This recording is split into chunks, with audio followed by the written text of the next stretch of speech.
Okay, welcome to Personal Brand Equity, a sub-series of the 10 podcast brought to you by the Nebraska Tech Collaborative, powered by the Exarban Foundation. That is a lot to say. I'm going to work on that in the It's future. a long name, lot. but they do excellent work, so they deserve Yeah. the number of words in their name. Oh, no, I meant like the podcast thing and then all the stuff. I'll take it. Welcome to 10. Fantastic. We got it. Okay, so I'm Shonna Dorsey. And I'm wasting time right now. And I'm Todd Murphy, back again with Shonna Dorsey. Thanks for having me back. Most people don't invite me back a second time. You're welcome. Thank you for being here. So this is our nth episode.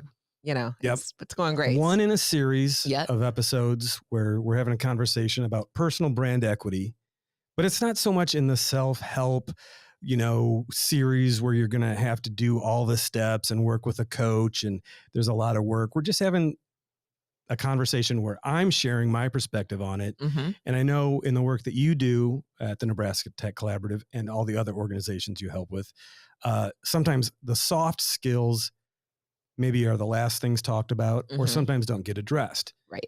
And when I mean soft skills, it's like traditional things in the past were shaking hands, making eye contact, introducing yourself or introducing the person you're with. Right. Those type of things. Yeah. Easy things. Easy things. And these are like easy takeaways, 10 minutes max, bite quick size. hits. That's right. So let's get into it. Yeah. So this podcast edition, I'm calling Know Yourself, which I think is probably the easiest. If you're going to know anybody, knowing yourself is probably the easiest task you have.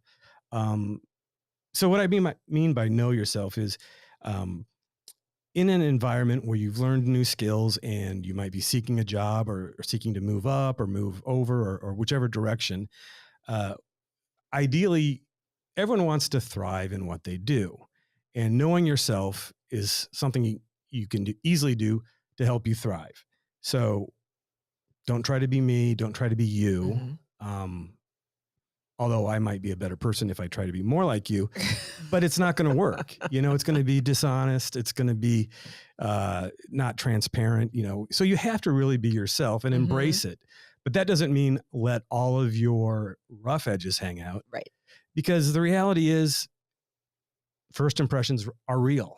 Right. And as much as I don't want, as much as I'd like to sit here and debate the concept of first impressions and, well, they don't know me, and it's real. It's the world. It's human nature. Our brains are wired to create a profile of a lion coming out of a forest so we can kick in the adrenaline and run.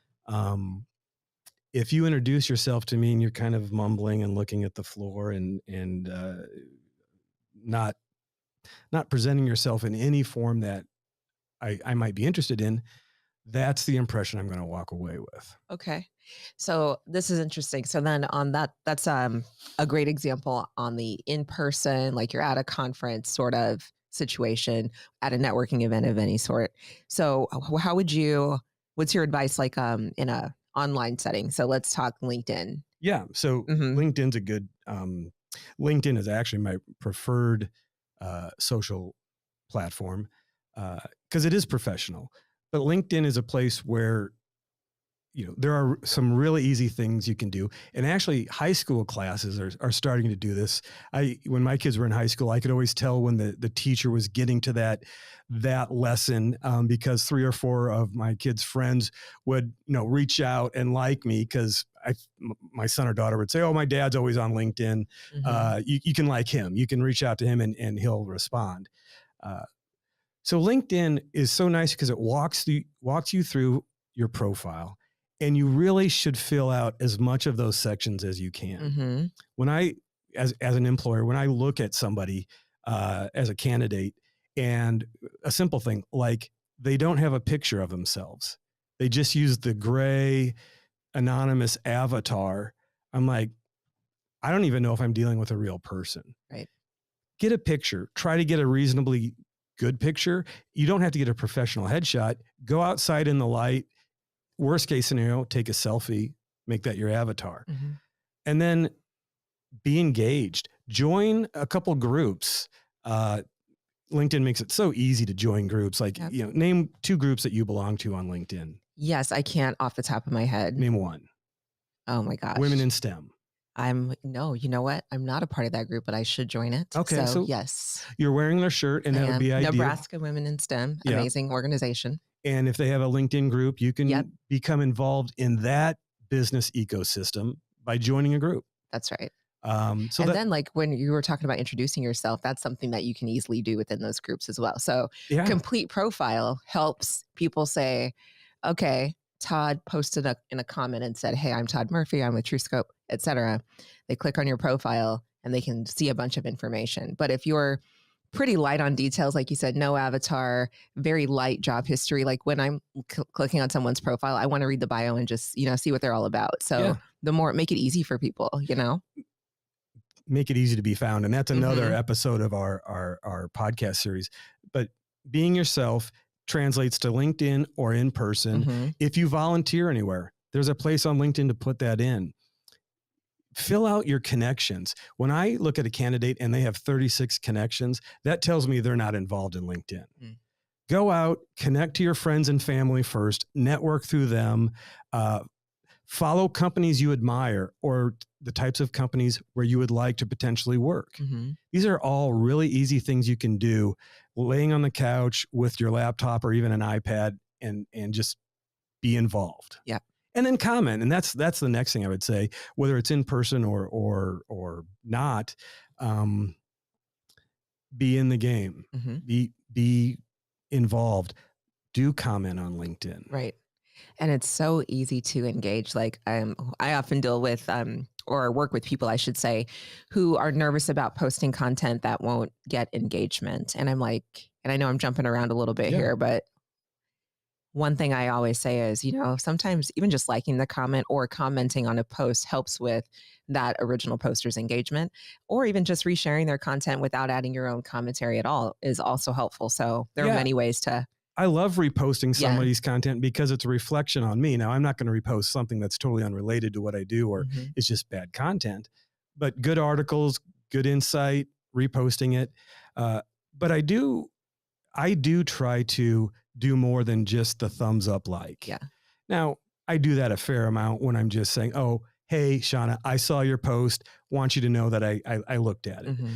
But I would rather leave a comment like, that's good insight, or I haven't thought of that, or something that lets people know that I'm interested. Right. And that's really what we're talking about in personal brand equity is taking interest. And one of the easiest things you can do is, and I'll come at it from a position of making a mistake. Hi, I'm Todd, and I start talking about myself. Well, now all you're doing is listening. Right. The bet, in my opinion, and I'm not an expert, but in my experience, in my opinion, asking a question is the easiest way to get involved in a conversation, whether it's online or in person. I 100% agree. Hi, Shonna, I'm Todd. What do you do? Right. If you're an introvert, if you can just get that one sentence out, the other person, because by nature, people like to share, generally speaking. And it's easier for me to talk about myself than to try to pull information out of you. So, Shonna, what do you do? And now you're talking, and you might say a few things and say, Todd, enough about me. What do you do? Yes. And again, now you're in a connected conversation. That's so true. And that's such great advice for the introverts out there, which, when I go to social events, I always try to find someone I know because that's easier for me. And I am like an introvert by nature. But by asking a question, it helps me kind of get my thoughts together while I am interested in what the other person has to say. But then it just kind of lets you off the hook a little bit. You show an interest in someone else. But that's a great strategy. Yeah. It lets you off the hook. And that's important. I tend to be more of an extrovert. But an introvert, I was working with our person who manages our AdWords today. And she said, I'm a millennial and I don't like to talk to people. And I said, okay, I get that. But you've obviously overcome that enough to have a bi-weekly meeting with me for 30 minutes and talk to me. So she's taken control of her personality enough so she thrives at what she does. And she's very good at the work she does. That's awesome. So extrovert or introvert, connections is what we're talking about. And you got to be yourself to make a genuine connection. Love it. Okay. So out of time here, but just want to say too, remember to comment on ways that you've used any of the techniques we kind of jumped around on today. And there will be a drawing prior to, not Thanksgiving, Christmas. The holiday season. The holiday season. Yes, thank you. For a $100 gift card to a place of your choice, Amazon, some online retailer. So anyway, comment in the post. See you at the next edition. Thanks.